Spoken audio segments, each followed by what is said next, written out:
tales for dark nights.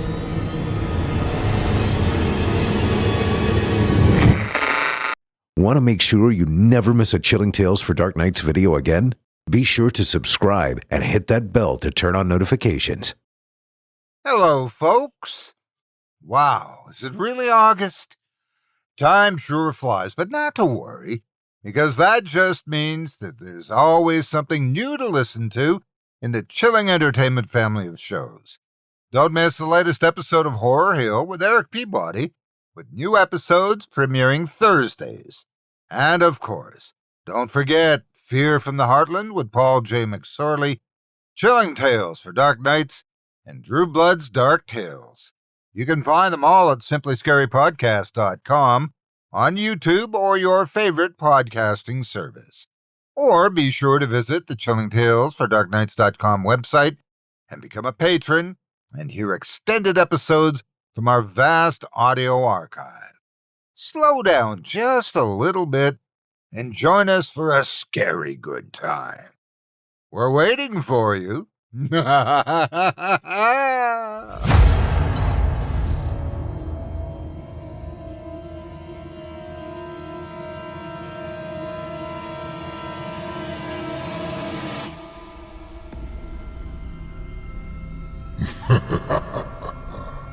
Good evening.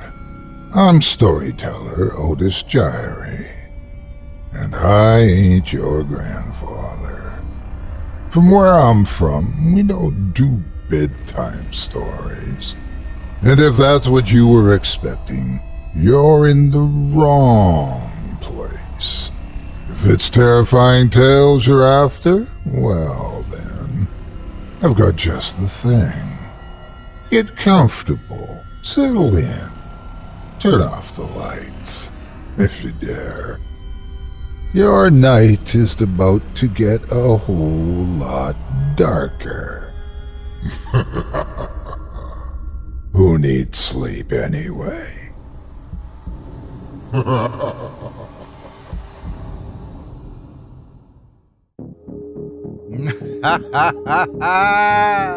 You're listening to Scary Stories Told in the Dark. Welcome, dear listeners, to Season 13, Episode 15. I'm your host, Otis Jiry, and in this episode, I'll be performing 4 tales to terrify you, courtesy of author Dale Thompson. Tonight we'll hear stories of didactic diseases, worrying warfare, despicable divorces, and demonic determination. You're listening to the standard edition of tonight's program, which contains the first 2 spine-tingling stories. If you'd like to show your support and enjoy an extended version of this and other episodes with twice the terror, visit simplyscarypodcast.com and click Patrons in the upper menu to sign up today. Thank you for your support. Now, it's time to take a walk together down the moonlit trail. So lock your doors, turn your lights down low, and settle in. The show's about to begin.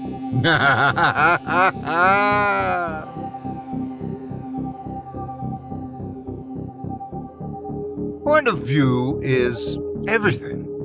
In any conflict, major conflict, the winner will see the event in much different light than the loser, and everyone wants to be the victor in their own story. Take, for instance, the teller of this tale, who is smaller than you might expect, but it's got big plans. Without further ado, I present to you Zombie.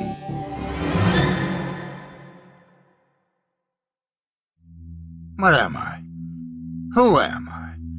What's my purpose? Where'd I come from? Where am I now? Why do I not have memories? What is this place? I can't remember. Should I remember, or am I something newly born? Born of what? From what? It's dark. I know dark, so I must know light. I understand opposites. I recognize life and death, so I am in limbo, drifting, floating in a purgatorial region? Is this an interminable existence? I need to understand these existential questions. seems dreary, but what am I comparing this to? It is somewhat miasmal. This appears severe, but not cruel.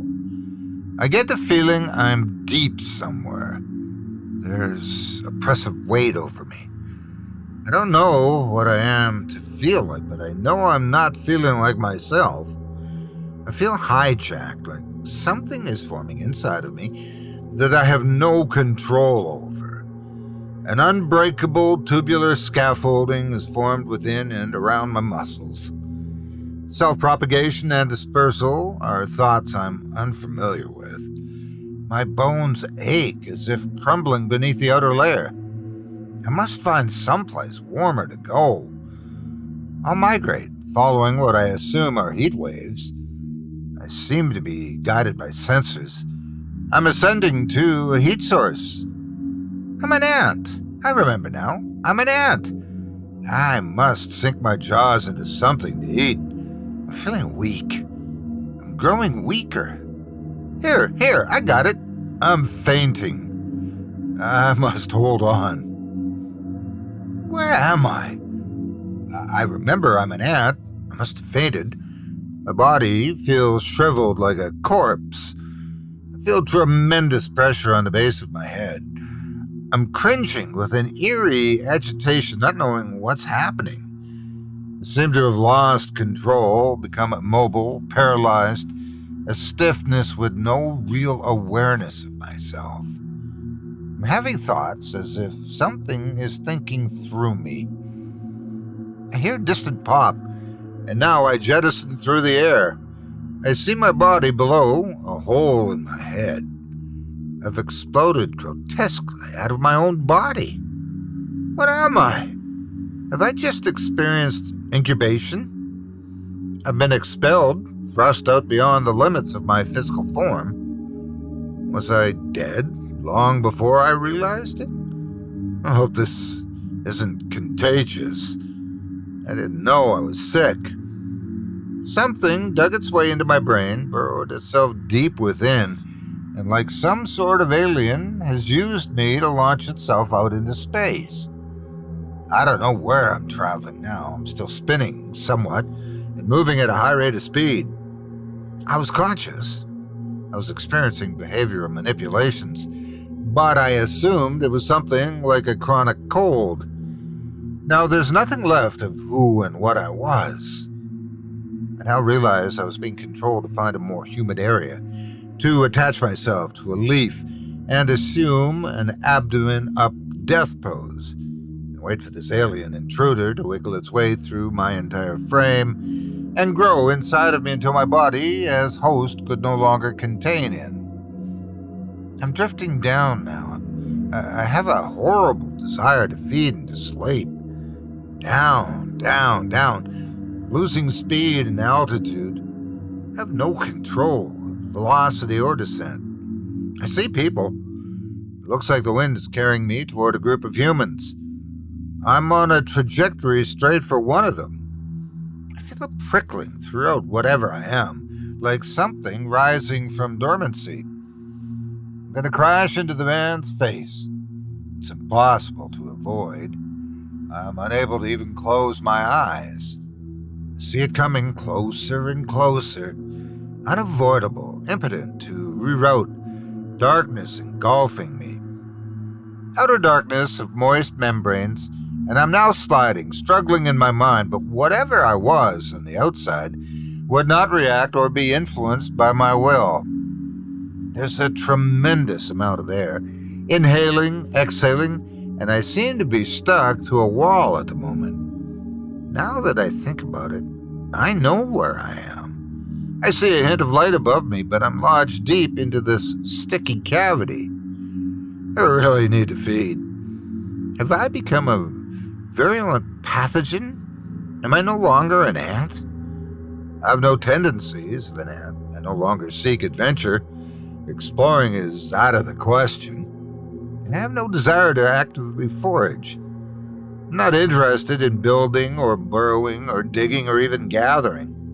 I have no sense of community. I feel a bit self-absorbed, narcissistic, maybe selfish is a better word. Yes, I feel like a loner who seeks self-gratification. I've become practically shameless, self-centered, even conceited. What am I exactly? This is disturbing behavior for an ant, but I'm no longer an ant. I witnessed my own demise. I'm afraid to admit what I've become. I should remain torpid. I should not do anything at all. Resist the temptation. Suppress the desires that are rising up in me. I miss the old me with my bulbous head, 6 legs with 3 joints and my elbowed antennas, which I could smell with. I had powerful jaws. I don't even know what I am or what I have now, but not being an ant is disturbing. If I could find another one like me, I could possibly define myself, but as far as I know, I'm the only one lodged in this mucus passage. Something strange is happening to me again. This must be the activation stage. I feel pressure, a lot of pressure.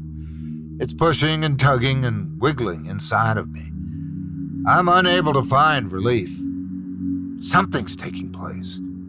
I'm feeling the fainting sensation again. I must get away. I'm looking at another me.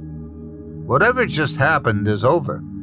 I feel no excruciating pain or discomfort, but I am looking at myself. I'm there, a wiggling, mindless parasite of some sort.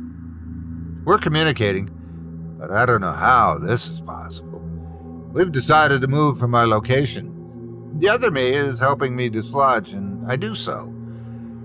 My instinct is to go upward, and the other me agrees. We both agree that other times we would have traveled south into the lungs or into the stomach, but we must make our way into the bloodstream and swim to the brain. Only in the brain can we gain back control and true mobility.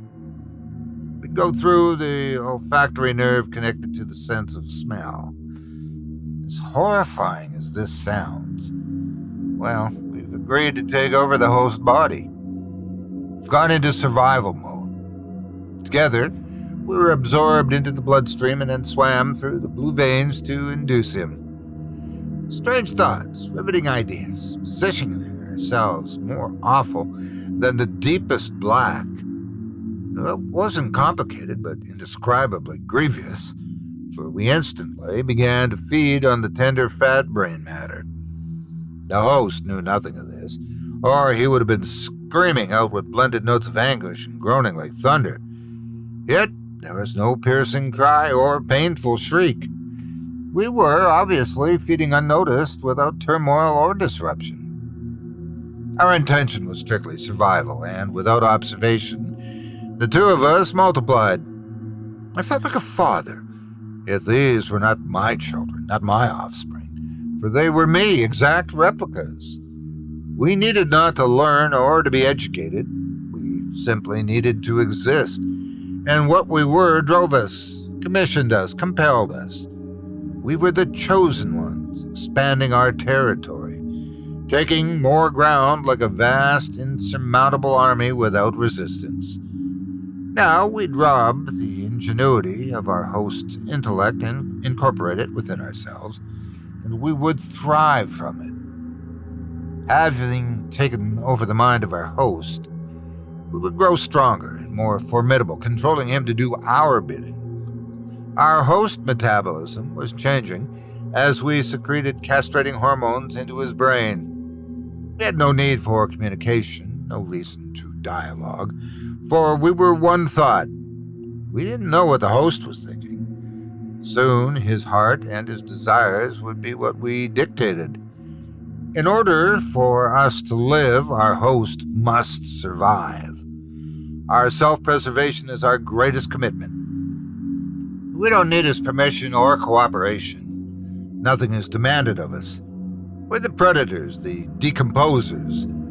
We'd always existed undetected, especially by early man. From regions outside of this world, we've always been plentiful. We were travelers of space and time, carried inside those who were great and even the least of these. In the beginning, we were called from our hibernation into our multifarious positions, and New beginnings created from the ponds of Eden were dripped like dew from the tree of life. We were spreading, and the greater our numbers, the more of his memory we would become. We would erase his identity and build ourselves, scaffolding our way to where his deepest, darkest secrets were stored. We would own these. We would soon be a walking corpse. Once we had complete control, we could then begin the transfer of some of us to other hosts, infesting everyone we came into contact with. Within the nucleic acid, we were undoing what has been encoded. He's soaked and saturated with us. We are becoming a wall of prokaryotic assemblage working against every primordial opposition for our gain. More devastating than a swarm of locusts to seedling cotton, we thronged the head, and his accumulation of knowledge made us richer than gold. We experienced no greed, no contention. Although innumerable, we were united in our own etiquette.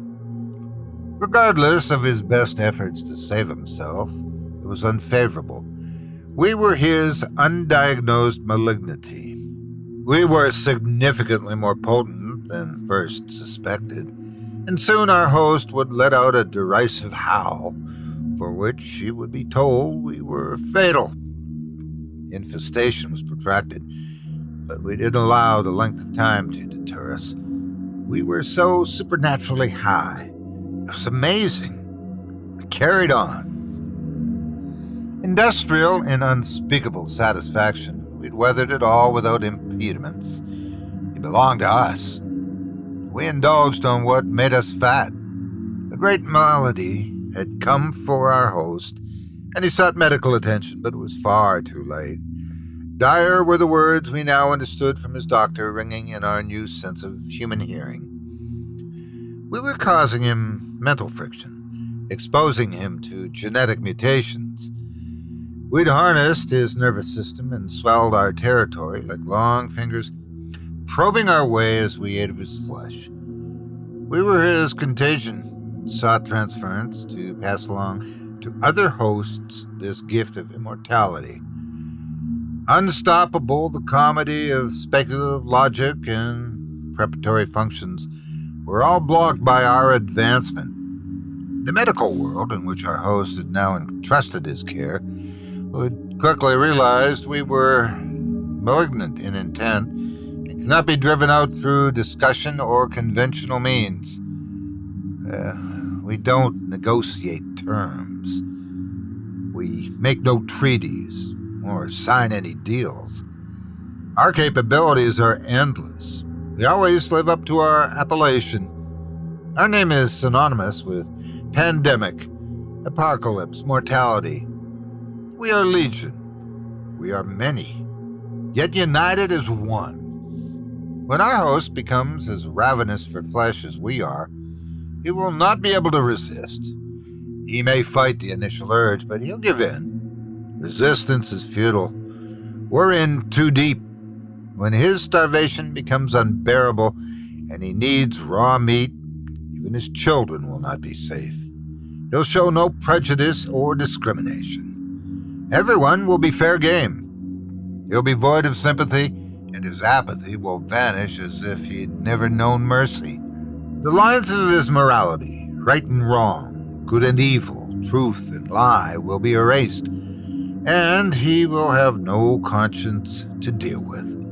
Unless he eats, he will feel an overwhelming weight upon him as if he is imprisoned, caged, chained to the hunger. He'll want to break free, and he will. He'll crave living flesh, fresh blood, and his lust for it all insatiable. He'll experience exquisite pleasure from this, but never be satisfied, and his despicable dissatisfaction will be his motivation, his determination to carry on. This is the evolutionary convergence, the totality of chromosome distribution and metabolic operations, in praise of all of us cryptic microbes, parasites, and amoebas, craving the nucleus for the eventual destruction of what makes him human.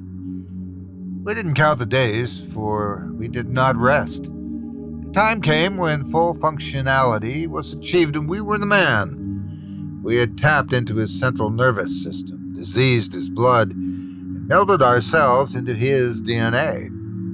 We were successful in repeatedly replicating and inserting transposons by reshuffling and controlling the language of the genome. Our focus was certainly on our propagation and self-preservation. Yet, we were fully aware after integrating that unless a human body is fully regenerated, it will cease to function. As a corporate entity, we were being forced to mutate and change our characteristics to match the decline of the human frame we'd taken over. From a spore to an amoeba to a parasite to a mutation of one's biology, we seemed to all work in concert in developing our tactics, and we learned from each intervention from the medical world on the outside. We had pirated this host, and now we were in complete control of it. We could see what it saw, hear what it heard, smell and feel, but our voice was slow and unnatural. We looked around. We were shocked to discover we were walking down a practically deserted street. The smell of raw meat was everywhere, but out of sight. There were a few others like us who we recognized from the gait in their step, which was awkward and tottering, just getting used to maneuvering this big, cumbersome bag of meat. Because we were of one mind and one accord, we gravitated to the others like us. As we lumbered along the street, desiring to feed our endless appetite, we heard people screaming ahead of us. "Fresh meat, living tissue!" Our consortium agreed. We worked tirelessly to get our legs moving faster, but the legs seemed to stumble. There was a feeding down an alley. There was a group of us hovering over bodies, most likely freshly secured. Our newfound senses were a bit overwhelming. Humans were weak and disgusting, mostly made up of water, yet their senses roared with every scent, and our eyes captured colors in a way we would have never been able to see before. Even with the limitations which we were now learning of, the human experience was a special gift. We could not fly, and would drown if submerged for any length of time. But to be human is undefinable. We now controlled arms, legs, but something does not seem natural. Our blood's thickened. Our heartbeat is out of rhythm, and the air in our lungs has become dense. We need sustenance before we wither and fade like the leaves every season. Our heart seems to have ceased, but we're still moving. We obviously don't require a heart to exist in this host. Staggering along, we see a larger group of us feeding, so we join them. Other than the craving for human flesh, the rawness and stickiness of it is not appetizing, but we're unable to stop consuming it. The more we stuff down our throats, the greater the cravings intensify. As carriers, we must keep moving in order to contaminate others. Our only goal is not to feed, but to infect. We are ourselves prisoners within the hull. We're trapped inside until we're stopped, or somehow expelled into another host. We're groaning and moaning as we gnaw the flesh from the bones. Shoulder to shoulder, but never aggressive toward one another, we gorge ourselves. Day and night, we move forward, never going back, and the traces of who we were mixed with who we are, consummates into who we're going to be. But none of us know the answer to where we're going. What's our destiny? When night fell, our group converged upon an old building with grand front windows to see out in case a human wandered into our area. It appears we'll be desperate for food in the coming days unless we leave this place. Most everyone is evacuated. I'm sure most would not give sentience to our kind. Yet within this human husk, a part of humanity remains. In the following days, we were on the move again until we came to opposition. We were confused, stunned, and perplexed as to what to do. The military met us with accelerated force, and in many of our other host bodies were terminated. Fear did not drive us. yet safeguarding meant our survival. Our host became separated from the many others we'd traveled with, and we found ourselves down by the water's edge. The world seemed to slow, and we stood looking out blurry-eyed across the gentle waters. Clouds had forced themselves in, and I believe this was the first time we looked at the sky. I heard a human voice. "Parker, is that you?" "Parker?" It was an unaffected man keeping his distance from us. I tilted my head, but my eyes didn't become any clearer.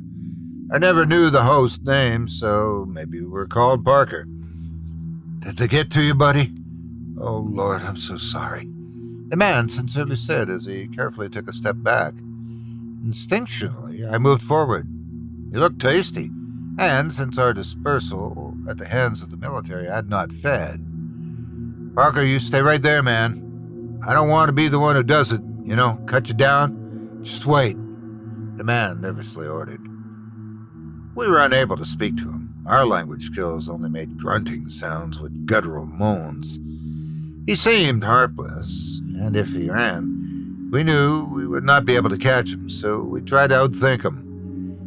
If we sat without threat, maybe we could lure him in close enough to snatch up. So, we sat on a fallen tree and acted as though we had no interest in him. "Parker, do you recognize me at all? We used to work together. Surely there's some shred of humanity left in you. My name's Evan. You remember your good old buddy Evan, don't you?" We looked out across the water. "That is, are you trying to remember?" "That's good. Remember who you really are, and we can get you some help," the man pleaded. Unsure of human interaction, we remained seated. We thought that was the most innocuous position to be in. The man took a couple of steps closer, but not close enough to launch myself in a short burst toward him. We heard a noise behind us. We stood to address it. There was another man standing there. He held a chopping axe in his hand. A third man appeared, and he carried a baseball bat. We determined it was a trap. "You stupid, mindless idiot, you're not Parker." "I don't even know a Parker," Evan laughed. "They're all the same," the second man said. We turned back to look at Parker, who cackled crazily as he had just played the best practical joke ever. Within that moment, we felt a mighty crash to the back of our skull, and we fell forward, smashing face flat into the muddy bank of the river. There were kicks, brutal blows with the baseball bat, jeers, laughter, and heckling, and then someone stomped on our spine, breaking it in half. We opened our eyes and saw the queerest thing. It was something familiar, but we were unable to recall how we were acquainted with it. A small sand ant was busy carrying something tiny in its powerful jaws. We thought, how incredible would it be to be an ant?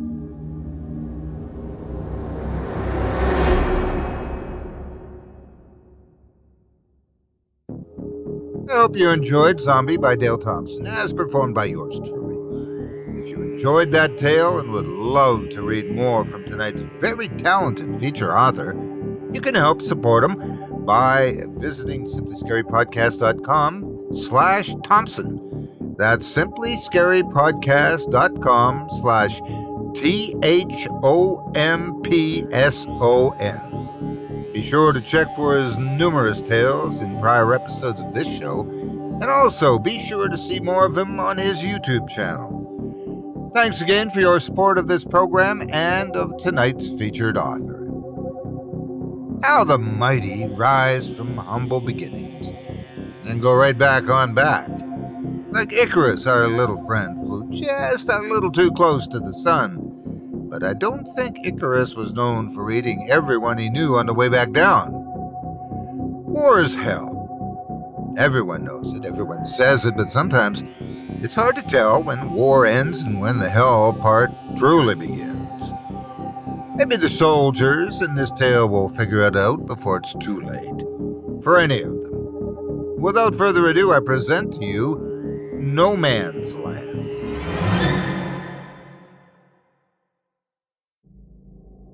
This was not the first time Robert had found himself in the infernal trenches. He figured he'd never be the lucky one to get a free ride from the blood and gore of the front and be sent home.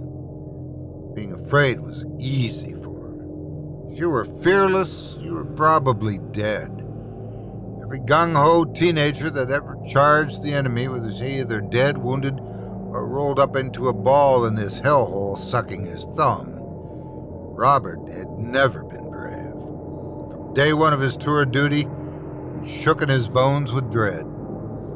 He'd experienced war up close and personal. He'd seen the whites of the eyes of the enemy as terrified as he was. And he'd also witnessed his share of death out of this God-forsaken battlefield. There's nothing glamorous or romantic about fighting, and certainly it was not poetic. War was hell. It was ugly, with merciless precision.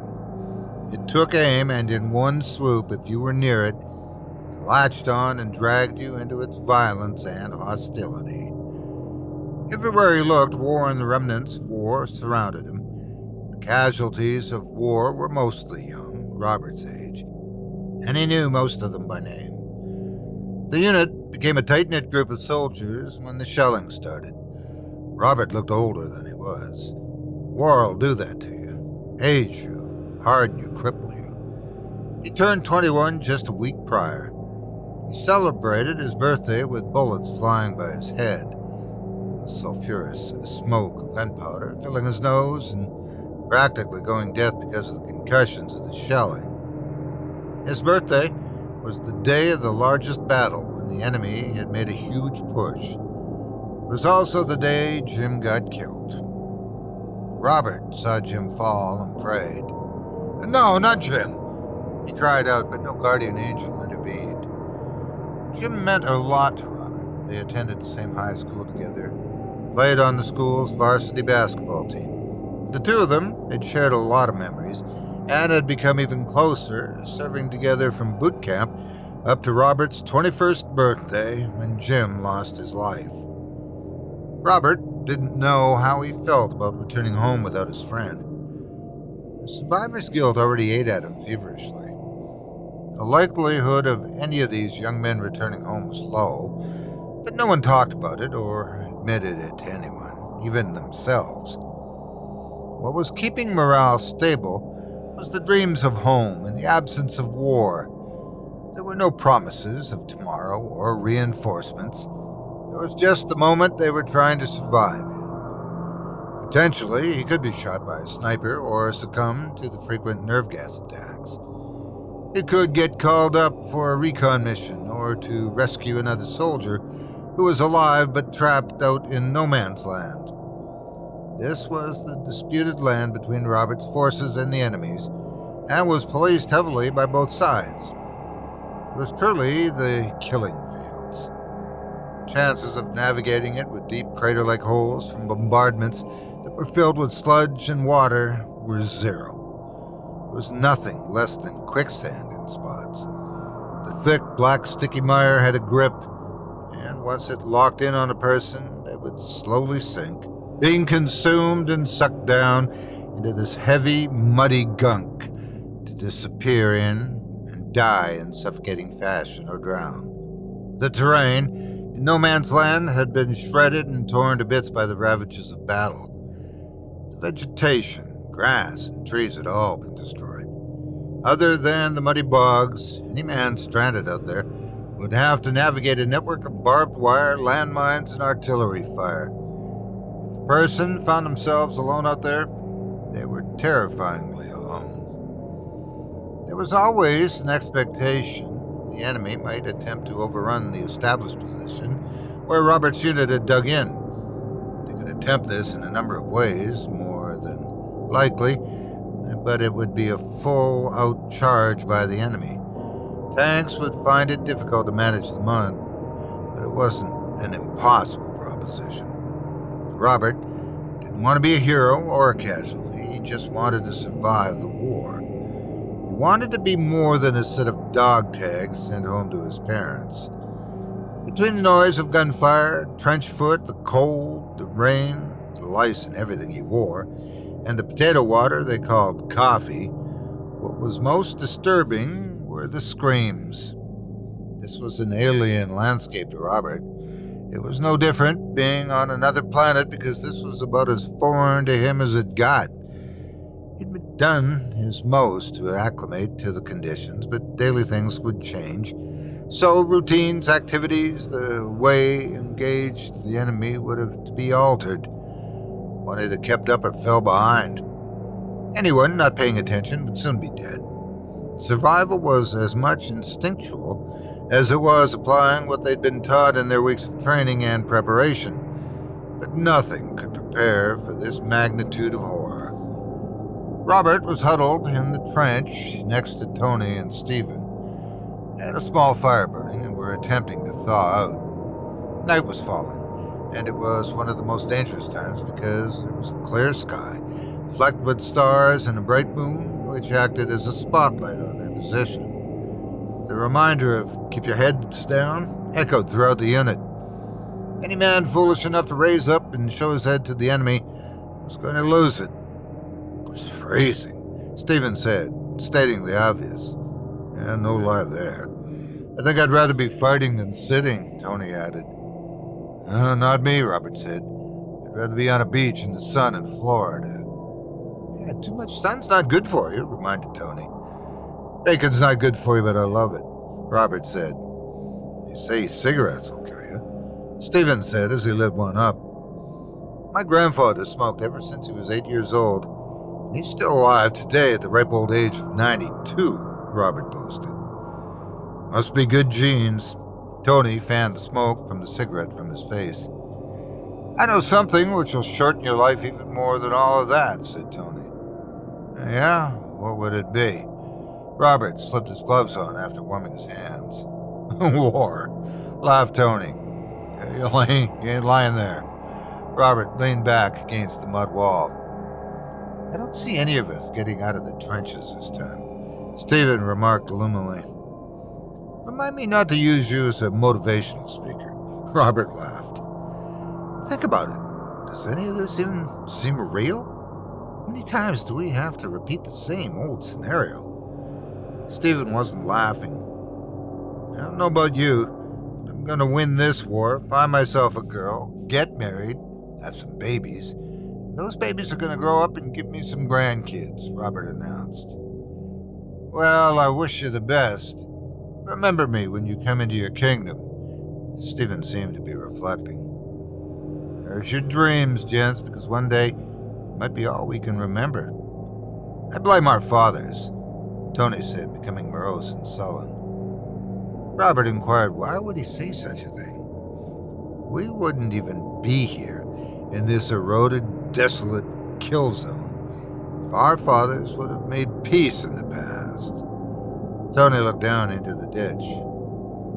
One of the most terrifying, heart-wrenching things to be heard while in the trenches is someone shouting, "Incoming!" The explosion blinded the three men seconds after the alarm sounded. The enemy was carrying out a very dangerous nighttime assault which proved how desperate they'd become. Robert expected wave after wave of the enemy, crossing no man's land, firing their rifles indiscriminately. Robert rolled away from the fire, forgetting the painfully cold weather conditions. His eyesight came back after the flash from the explosion, and he saw the panic in the trench. The gunfire was distressing in every sense. He'd lost sight of Stephen and Tony. He assumed they made a break the other way. Robert was surrounded by thunderclaps, blasts which tore chunks out of the trench walls. The earth shook, rumbled, quaked. Robert steadied himself, gripped his rifle tight, and raced through the trench toward what he imagined was the most ferocious combat. He wasn't brave. Matter of fact, he was petrified. But survival instincts in his training told himself preservation was by facing the enemy, not from running from them. He stepped over two of his own soldiers who'd taken a direct hit from what appeared to be a grenade blast. A volley of fire ensued, bullets swinging through the air, hissing as they nearly hit their targets. A thud of on-target kills. A very distinct and sharp cry was heard above all of the mayhem and noise. It was a man's voice shrieking in agony. Robert drew a long breath to gather a better perspective. And that's when he felt someone touch his shoulder. He swung around, prepared for a hand-to-hand combat situation. There was no one there. He felt a sense of absence, as he had forgotten something.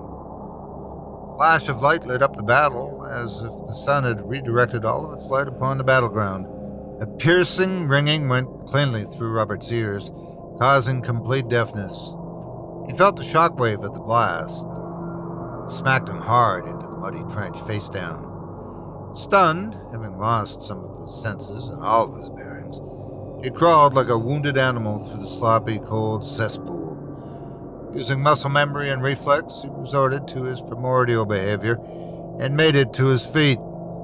Growling with rage, he sought the enemy. He was now running, hurtling bodies which littered the trench. He then realized either he was stone deaf or no one was shooting guns. He paused in his tracks. There was no battle, no explosions, no screams, no enemy to be seen or heard. This eerie quiet was more troubling than the battle itself. Robert couldn't make sense of this. What was happening? Dead bodies were strewn about, but he saw no living soul. Robert hunkered down low and waited. Sometimes the enemy would unleash a barrage, then suddenly cease fire, hoping someone on the opposing side was foolish enough to raise their head into the kill line. Robert had seen this tactic before. It was a lure, so one's guard was dropped. For the next 2 hours, he didn't move while half buried, pretending to be a corpse heavily layered with cold mud. There came a time when he just had to release himself from the trench. Stiff, aching cold, and in fear that hypothermia was setting in. Once to his feet, he pressed his body against the trench wall and slid carefully along it until he reached the barracks, bypassing the radio room, which had been completely obliterated.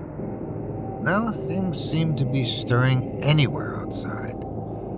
Quickly changing clothes into dry and warmer fittings, he found another pair of boots in his sides and a fresh pair of socks.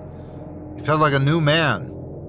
He double-checked his ammunition and added 2 more grenades to his Liberty belt. Once he was geared up again, he returned to the trenches. It was deathly quiet. He saw someone white in the trench next to the body of a soldier he didn't know. Reaching down, he pulled this new find out of the mud. He recognized it right away as a femur bone. He dropped it in disgust. He couldn't comprehend this at all. How would a femur bone, stripped of flesh, be buried in a trench? He wondered if the unusual deafening explosion had actually stripped flesh from bone. He heard the slushing of someone coming in his direction from just around the bend in the trench. Robert dropped to one knee and took aim with his rifle. The person rounded the bend, and as Robert started to squeeze the trigger, he recognized the soldier to be Tony. "Oh, brother, am I glad to see you," Tony said. Robert met him, and the 2 men patted one another on the shoulder. "Have you seen Stephen?" Robert asked. "Yes, he took up a position further down the trench behind me," Tony said. "Do you have any idea what has happened?" Robert inquired. "Not a clue.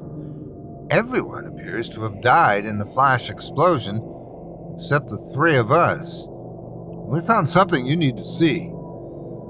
Tony then led Robert to Stephen's position. Stephen had a look of relief seeing someone else was alive. "Take a look at this." He showed Robert a small pile of clean, white human bones they'd collected.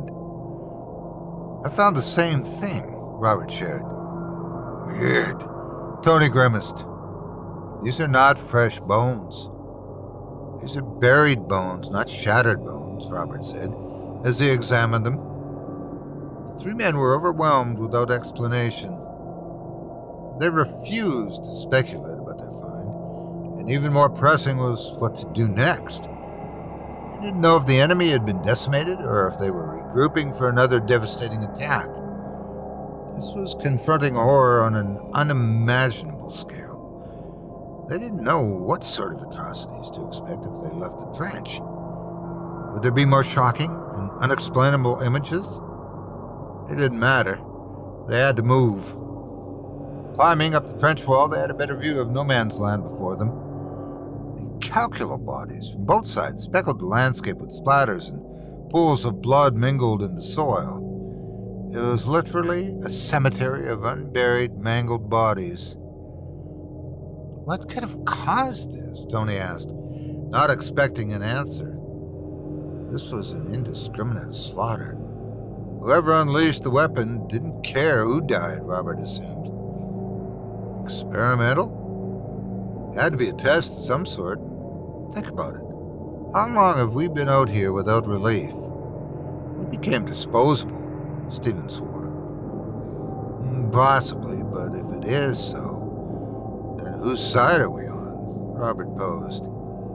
They'd remembered a briefing just 2 days prior from their commander, informing the men to memorize where suspected landmines had been planted from both sides. Robert made a mental note of this, knowing how unpredictable each day was, and assuming one day he might have to cross his deadly piece of real estate.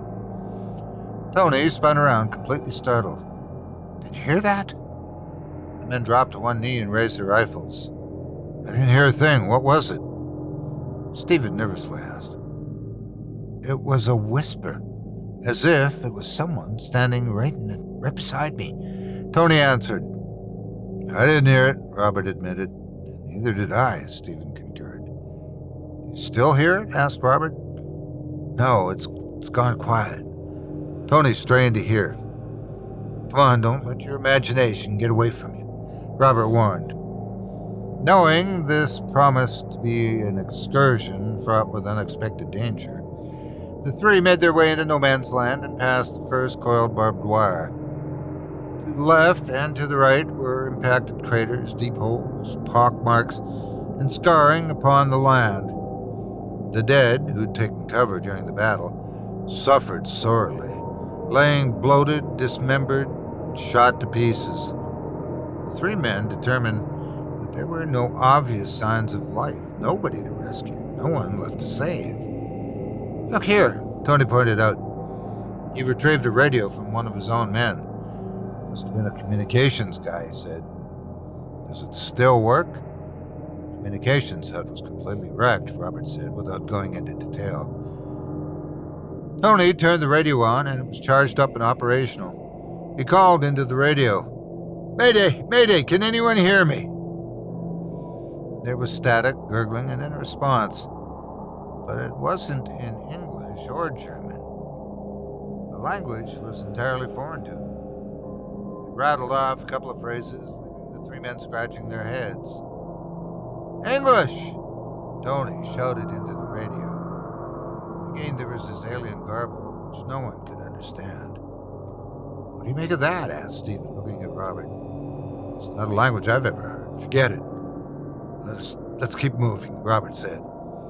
Tony held up his hand. Stop. No one took another step. This time, all three men heard a faint whimper. It was coming from one of the holes in the ground. Going to the edge, they looked down, and there was a living soldier from their unit lying torn to shreds, but breathing. Robert was the first to slide into the hole to aid the nearly dead guy.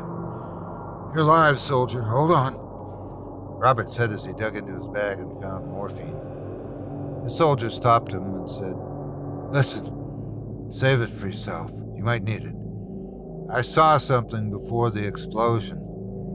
Right before the flash of light, I saw people rise up from these sludge pits. They crawled out broken, twisted, grotesquely deformed, but were walking upright. They were not human. The explosion killed us all, but has raised the dam. Ah, he's delirious. He's out of his mind, commented Tony. No, I know what I'm saying. I know what I saw. man's voice trailed off weakly, and they watched him take his last breath. Leaving the deceased soldier, the three carried on with the man's last words playing out in their heads. After they'd advanced another 25 yards, they came to a pile of whitewashed bones that looked as though they'd been bleached in the desert sun. Robert picked through the bones and said, "There are at least 8 skulls here, and plenty of loose teeth, too." "I don't get this. Is it a warning or something?" Tony asked. Stephen was examining a nearby body. "What do you see?" Robert asked. "His throat's been ripped out. This was not from an explosion. It looks like an animal bite," Stephen said. "Animal?" Robert sounded perplexed. "Or human," Tony hypothesized. "If I wasn't afraid before, I am now," Robert said. Their radio blasted out a voice, causing all 3 men to jump. It was more of the unrecognizable language, followed by static and crackles. "Someone's trying to reach us," Robert said. "Or find us." Tony sounded worried. "We're not alone, boys." Robert's fear was engendered by not only the voice in the radio, but the unusual stack of bones. Such encounters were leaving them in with a sickening, churning upheaval. These visceral stirrings were felt by all 3 men in their deepest extremities. What are we dealing with? Robert looked around in every direction, becoming more paranoid by the second. "I'm not afraid of monsters, but I'm terrified of evil men," Robert said. "What if something evil, more evil than what we've known, has been birthed out here? What if the secret weapon woke up hell?" Tony suggested. Robert stressed, "Don't be ridiculous. Whoever's doing this is trying to place fresh fears in us." Continuing forward, avoiding the barbed wire barriers and landmines, the 3 noticed the unavoidable acrid stench which had become ever present. With no alternative, they stayed on the path which should have been danger-free. Body after body had not just been killed, but the bodies had been viciously ripped to shreds, as if they'd been hit with an unattainable amount of shrapnel. As they made their way to the ridge, and got their first looks over into the next half of the wastelands, they staggered at the sight. At the bottom of the hill was a line of 10 wild-eyed inhuman creatures. The odor of corruption was more potent than before. The creatures' backs were to the 3 men. They were hunched over in a feeding frenzy. Their backs were hairy but spiny. They didn't have any apparel on at all. They resembled something like werewolves from horror books Robert had read in his youth. "Should we take them out?" Tony asked. "If they don't know we're here, maybe we should not draw any attention to ourselves. If we give up our position, there might be more of those things," Robert said. "Too late," Robert said as one of the hideous creatures turned and spotted the 3 men. Impulsively, Tony raised his rifle and began to unload it on the creatures. This obligated the others to do the same, and within just seconds, the 3 men had massacred the creatures without a real fight. A closer inspection of the creatures revealed they were wolves. Wolves? They don't look like wolves from up there, Tony said. I'd heard rumors that the Germans trained and unleashed wolves to hunt down Allied troops. I thought it was a folktale or some sort of occult. Rubbish, Robert said. These wolves are not what I shot at from the hill. I swear what I unloaded on was not a normal wolf. Standing like a human does, Tony swore. Could have been shadows, the moon, the angle we're on. Robert tried to debunk the werewolf suggestion. I'm not saying wolfmen, but I swear I know what I saw. Tony was paralyzed with fear. Holy mother of pearl. Stephen pointed to the hill where they'd just descended from. The men turned and their jaws dropped in open disbelief. What is it? Robert squinted, believing his eyes were deceiving him. On the hill, glaring down at them, were what could only be disguised as cultish, otherworldly monsters, moving awkwardly with an uncommon sway. Unbelievable, Tony moaned. How many? Robert asked, unsure if his eyes were seeing correctly. 30 at least, Stephen said. Take up positions. These things are tracking us, Robert said. I don't see any rifles, only possibly bayonets, Tony informed the men. If they charge us, don't waste any ammo, reminded Robert. Stay mentally fit, boys, he added. The humanoid creatures began jumping up and down, bouncing in place, making strange and queer noises. The complicated, harsh sounds were like grating war cries before battle. Next came the assault, which followed threatening screams. The air was splintered with commotion. Get close, boys, Robert yelled, ready to engage, waiting for the impact. The explosion rocked the three men backward. The unexpected blast caught them totally unaware. At first, they'd believed they were attacked from the rear, but that theory made no sense. It seemed when these strange humanoid creatures charged the men, they strayed off the safer path, therefore stepping on more than one landmine, blowing them to pieces. Only two of these gnarly creatures remained alive, and they were making tortuous sounds as their pain was apparent. Robert moved closer to gain a better look. The creatures resisted and attempted to crawl away, but their pain seemed too intense. The two remaining creatures were uncommunicative. They made no attempts to ask for help or to acknowledge the three soldiers. What are you? Tony asked. The creatures, which resembled a cross between the decayed dead and something cave-like, snarled viciously. These things can't understand us, Tony said. We should put them out of their misery, Stephen suggested. The radio on Robert's hip burst with noise. A voice over the radio said, Let them go. Robert pulled the radio from his belt and answered. Who is this? Let them go, the decrepit voice repeated. What should we do? Asked Tony. They obviously can see us. We may not have a choice. At least we didn't kill the foul things. They blew themselves up. This is why we're being given a chance, Robert conjectured. Agreed.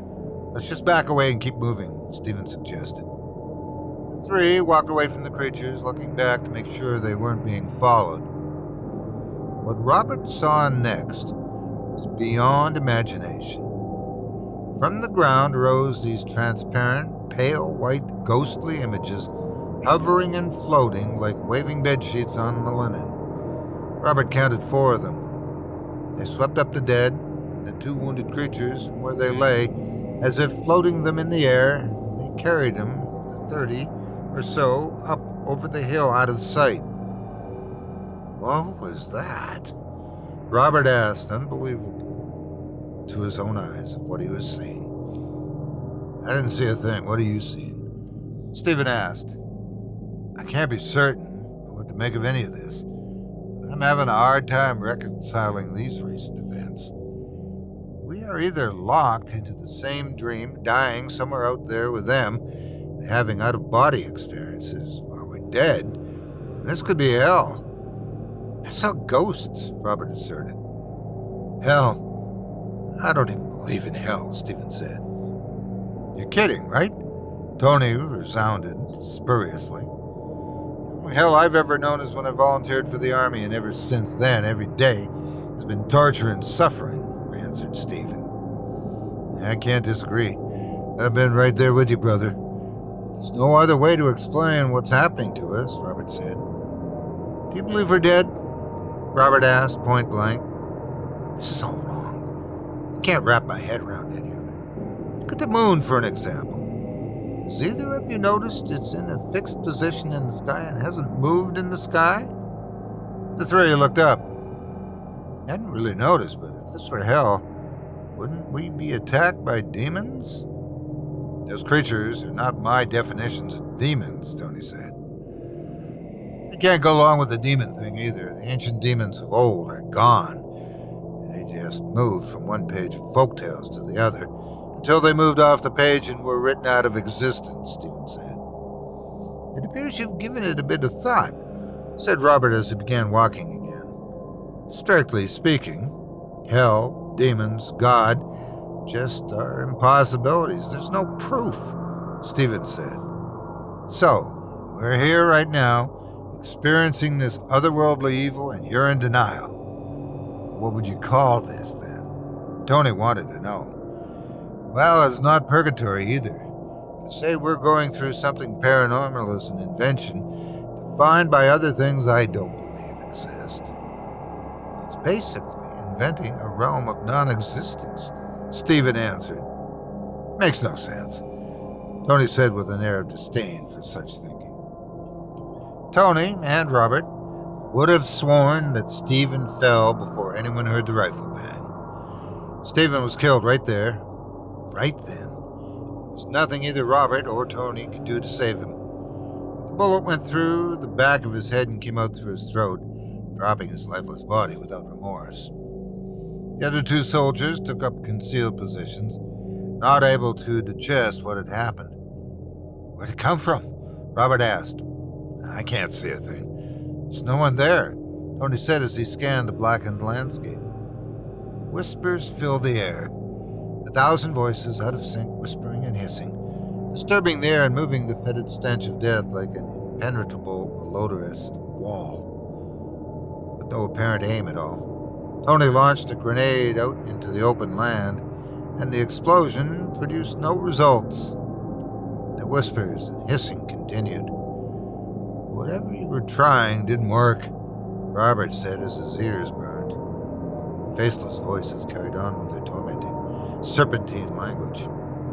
This whole time Robert had been looking out over the land for any movement, hoping to find the shooter. There, Robert said. Patiently, unhurried, and observant, he fired a single shot of his rifle at what he had saw move.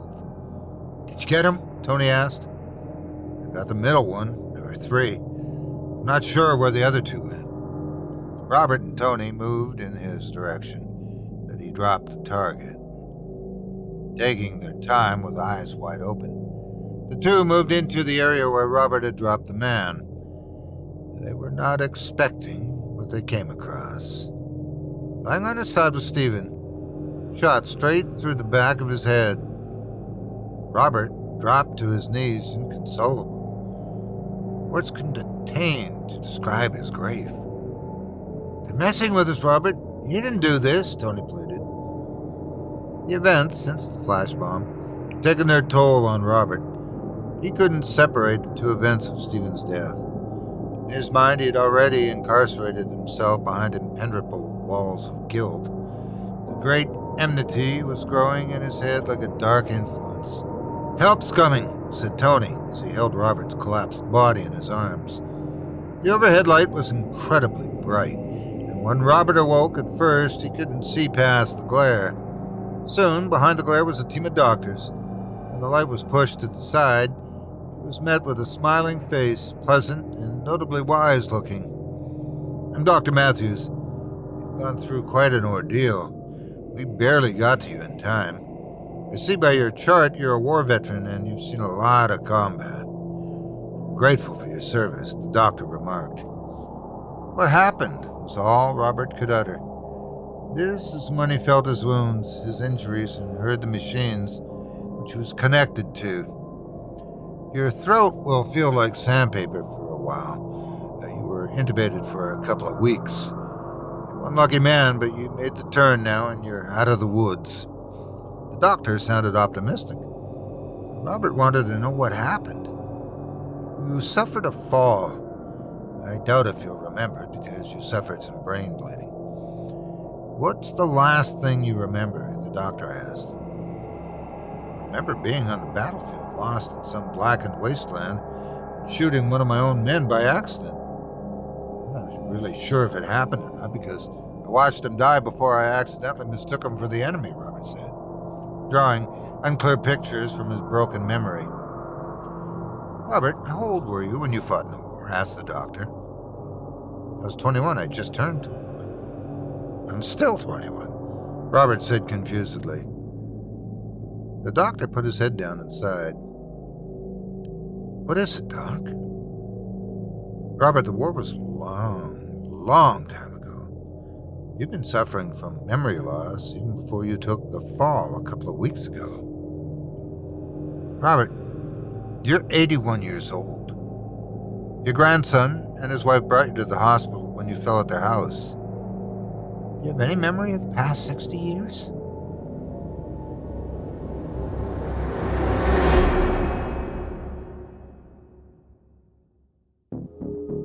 I hope you enjoyed No Man's Land by Dale Thompson, as performed by yours truly.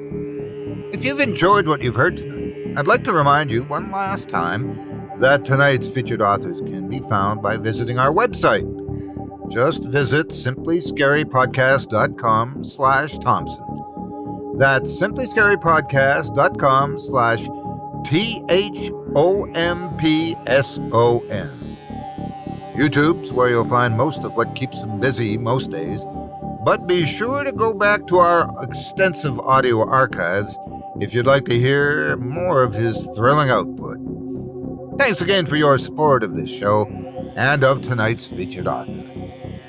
Now, before we go, I'd also like to take a moment to thank you personally for joining me on this episode of Scary Stories Told in the Dark. If you enjoyed what you've heard on today's program, please take a moment to stop by our iTunes page or wherever else you listen to your favorite podcasts and leave us a 5-star review and a kind word. It makes a huge difference and it would mean a lot to us. If you'd like to hear a premium extended edition of tonight's and all of our other episodes featuring twice the terror, visit simplyscarypodcast.com today and click the patrons link in the menu at the top of the screen. You'll be finding yourself at chillingtalesfordarknights.com, where you can purchase season passes for this podcast and our other quality storytelling programs. Or become a patron for as little as $5 a month. Get access to our entire audio archive dating back to 2012, all of it ad-free.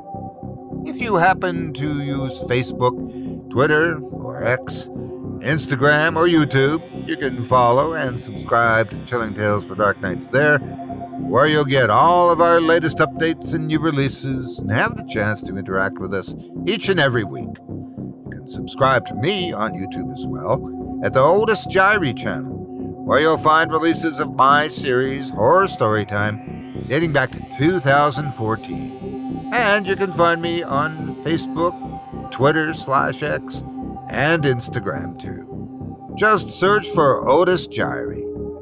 Stay tuned as this season is just getting started and heading to the midway. And until next week, stay spooky and get some sleep, if you can.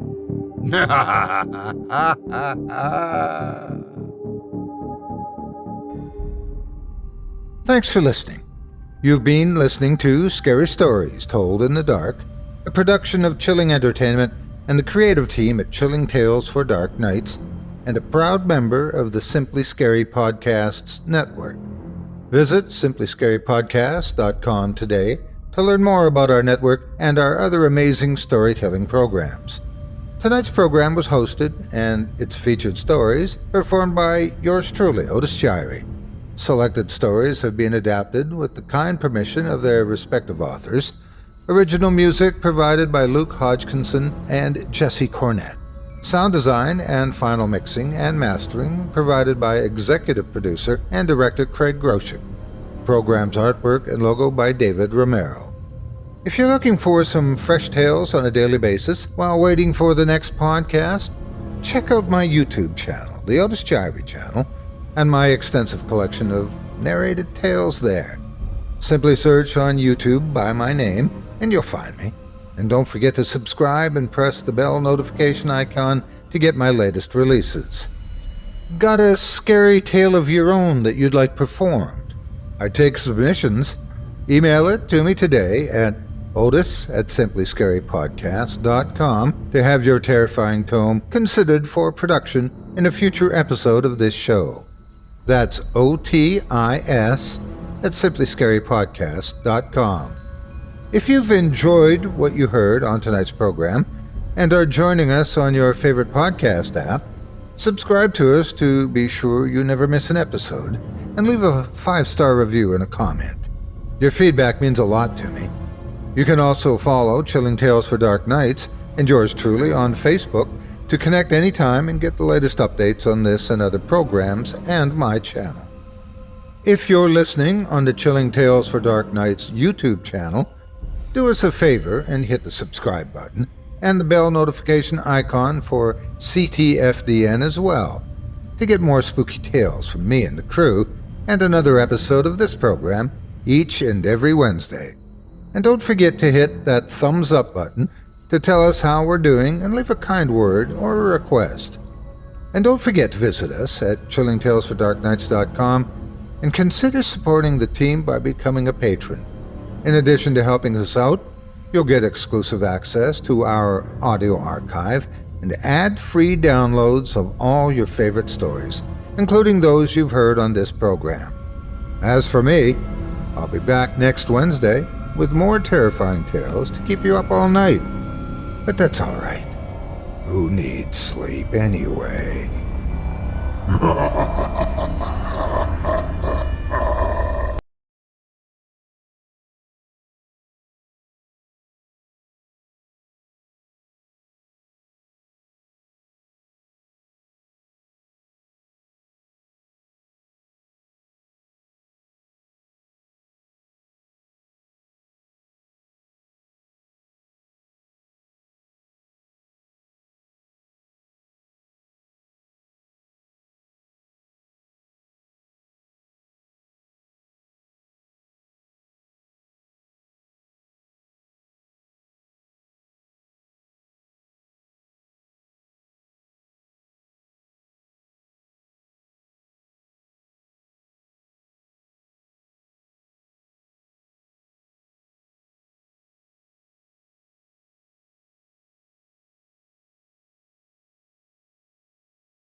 Chilling Tales for Dark Nights.